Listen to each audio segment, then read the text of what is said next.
공인회계사가 추천한 각 분야 전문 공인회계사들이 전해드립니다. 세금을 줄여주는 솔루션 코너 절세미남 절세미녀. 창업 관련 전문 최윤정 회계사님 나오셨습니다. 선생님 어서 오십시오. 반갑습니다. 안녕하세요. 네, 오늘부터 창업 관련해서 3번 말씀하실 거죠? 네. 네, 조금 잘 듣겠습니다. 먼저 오늘의 주제 웹툰을 통해서 한번 확인해 보겠습니다. 여보, 나왔어. 일주일 비웠는데 인테리어도 거의 다 됐네. 혼자 고생 많았어. 당신이야말로 일본까지 가서 고생했어요. 본토 맛 확실히 배워왔죠? 당연하지. 나만 믿으라고. 그나저나 이제 테이블이랑 의자만 들여오면 되나? 참, 우리 지난번에 같이 가서 봤던 가구업체에서 연락이 왔는데 자기네는 취미생활로 조그맣게 하는 거라 현금 거래로 진행했으면 하더라고요. 어차피 뭐 계좌이체 내역이 있으니까 문제는 없을 것 같은데. 그럼 이제 차만 구입하면 끝이네요. 아무래도 주말엔 모임에 나갈 때도 써야 되니까 GXX로 하는 거 어때요? 차도 크고 당연히 좋은데 비싸지 않을까? 주변에 물어보니까 사업자 리스로 해서 구입하면 사업 비용으로 처리돼서 부담도 적대요. 우리도 이참에 좋은 차 타봐요. 네?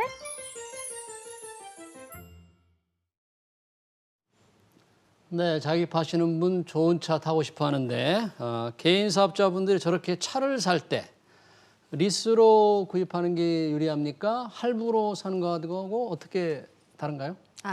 결론적으로 말씀을 드리면요. 리스나 렌탈 그리고 직접 구매하시는 경우 모두 사업과 관련된 차량을 이용하시는 경우에는 관련 비용들을 경비 처리하실 수 있습니다. 예.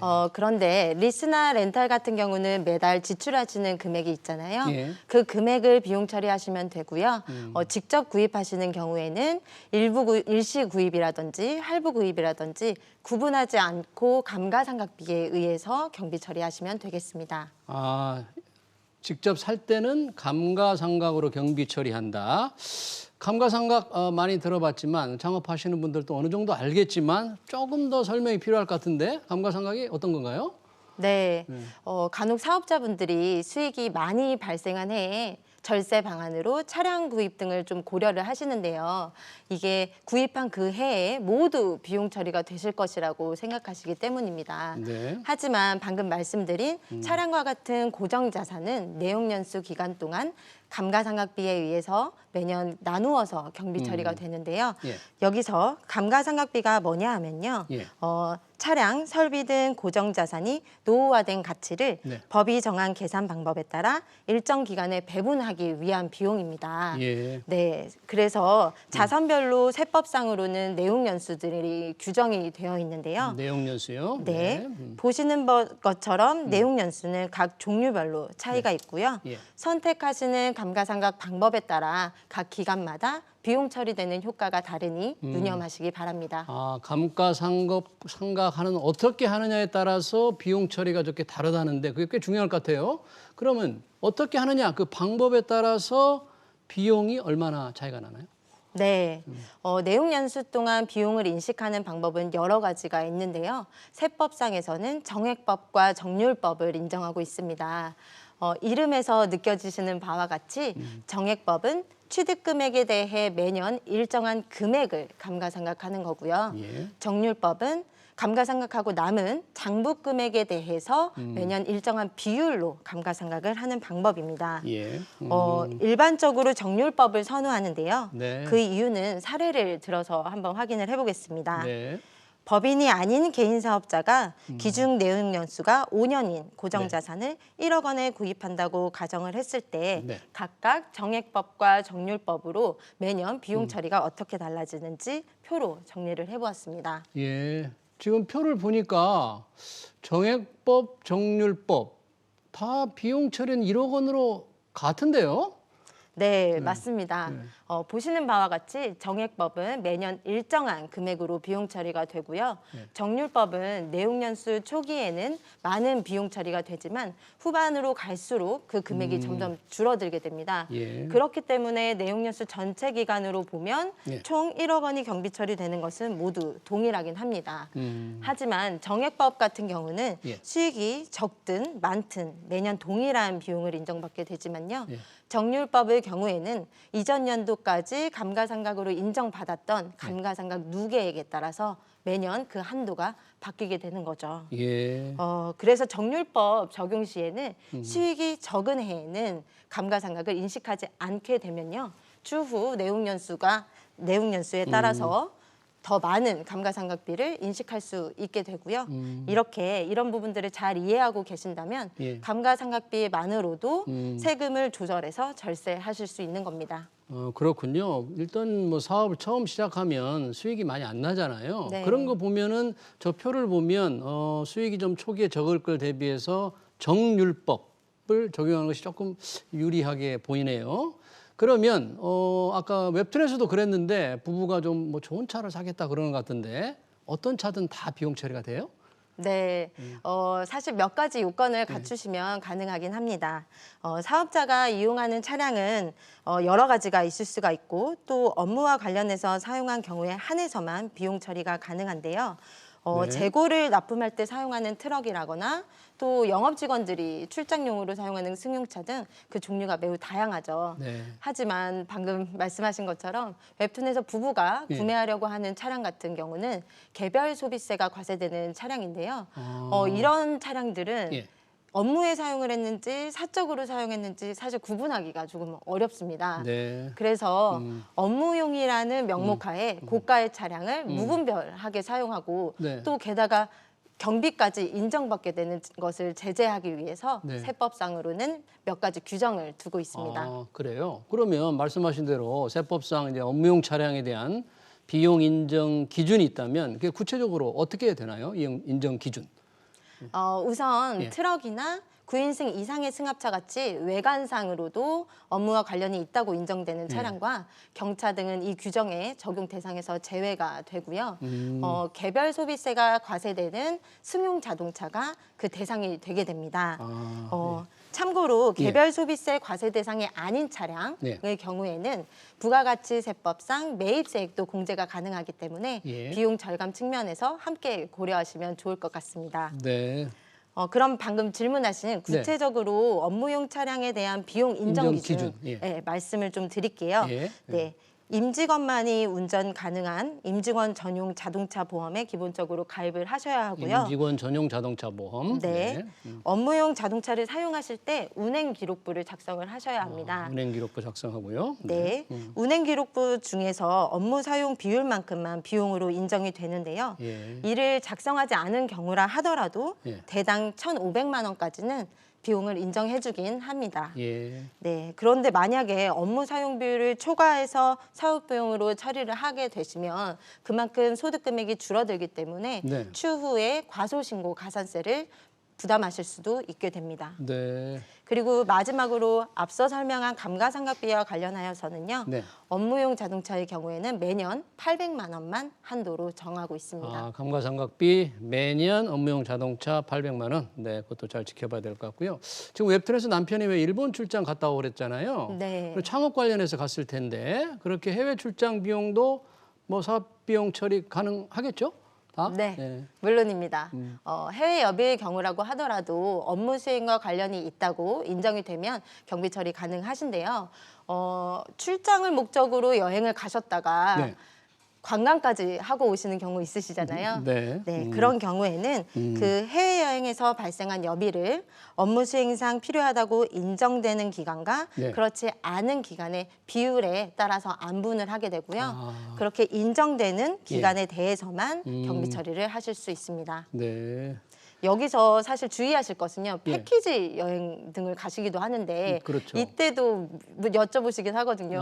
경비 이것도 비용 처리하실 수 처리되느냐? 있냐고. 예. 패키지 여행 안 될 것 같은데. 네, 패키지 여행은 관광 요소가 다분하기 때문에 절대 안 됩니다. 네, 패키지 여행을 해주면 안 되겠죠. 지금 그 웹툰에서 보면 매장에 들여놓을 가구 업체에서 현금 거래를 요구한다 이런 말이 있던데 별 문제 없어요? 현금 거래 요구하면?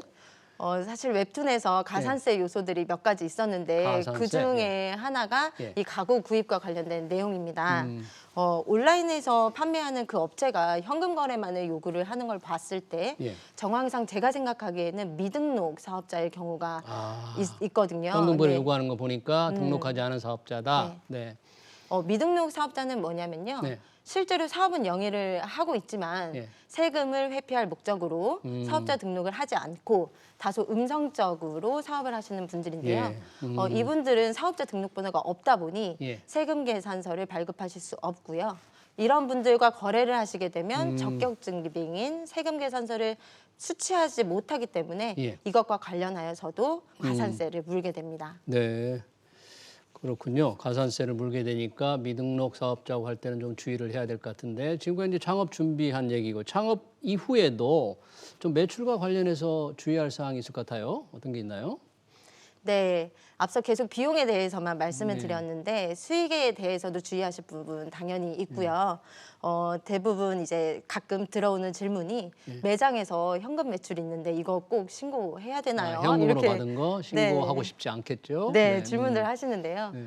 현금 매출이라고 해서 절대 가볍게 생각하시면 안 됩니다. 그래요? 네, 음식 정업 같은 경우는 신용카드 매출 비중이 타 업종보다 높은 점에 착안해서 현금 매출 누락이 자주 발생할 것이라고 보고 네. 중점적으로 조사를 할 수가 있고요. 오.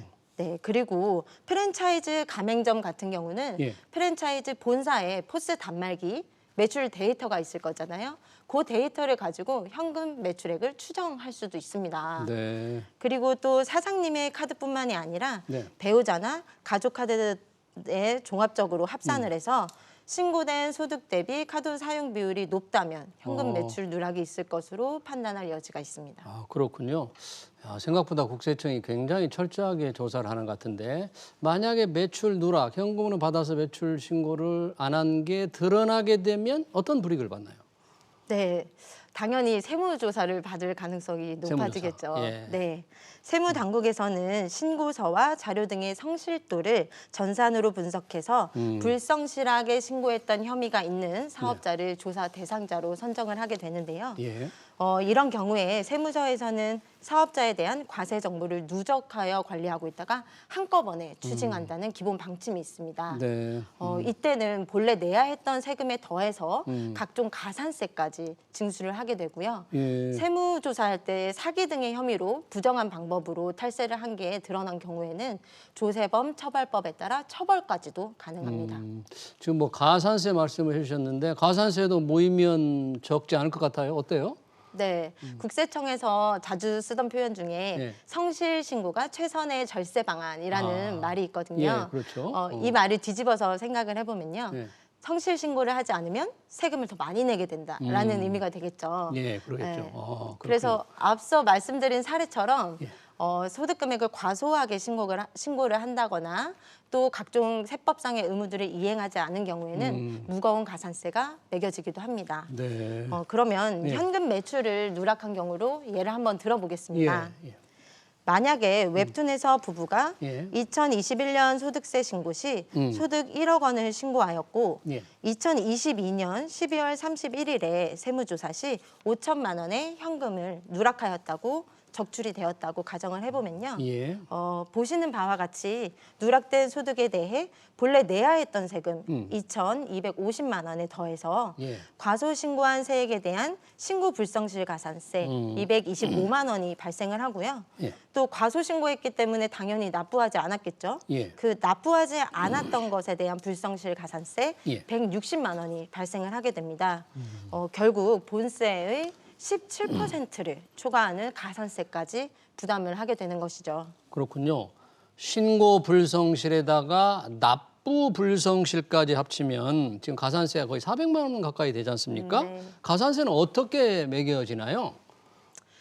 신고 불성실 가산세는요. 예. 과소 신고의 경우 일반 과소 신고는 세액의 10%, 네. 부정 과소 신고는 세액의 40%가 매겨지고요. 네. 여기에 하루가 지나면 지날수록 늘어나는 납부 불성실 가산세는요. 네. 하루에 0.025% 가산세율이 적용이 됩니다. 음. 얼마 안 되는 것처럼 보이지만 연 환산 시에는 9.125%로 금리로 따지면 굉장히 고리입니다. 네. 그래서 전문가의 도움을 받아서 예. 세금을 정확하게 신고하고 납부하는 것이 최선의 절세 전략인 것을 명심하시기 바랍니다. 네. 가산세를 내는 일은 피해야 될 것 같은데 가산세를 피하면서 좀 사업 비용을 최대한 절약할 수 있는 방안 오늘 말씀해 주셨는데 좀 종합해 주실까요? 네. 네. 첫 번째, 예. 고가 차량이나 패키지 여행 등 업무와 무관한 비용은 절대 사업 비용 처리하지 마시고요. 네. 차량 등과 같은 고정 자산은 일시에 비용 처리되지 않으니 적절히 기간 배분하셔서 비용 처리하시기 바랍니다. 예. 그리고 두 번째로 미등록 사업자 등과 같은 분들과 거래를 하시면 안 되고요. 또 적격 증빙 등을 꼭 수치를 하셔서 사업과 관련해서 비용을 지출했는데 네. 그 비용이 세법상 인정되지 못하는 불상사가 생기지 않도록 주의하시기 바랍니다. 네. 그리고 마지막으로 세무당국은 사장님이 생각하시는 것보다 사장님께 관심이 많습니다. 따라서 현금 매출, 카드 매출 구분하지 마시고 모든 매출 정당하게 신고하셔서 가산세와 세무조사 모두 피하시기 바랍니다. 네, 세무당국이 잘 지켜보고 있다. 그러니까 창업 관련할 때 제대로 신고를 해야 되겠군요. 네, 지금까지 창업 관련 전문 최은정 회계사님이었습니다. 고맙습니다. 네.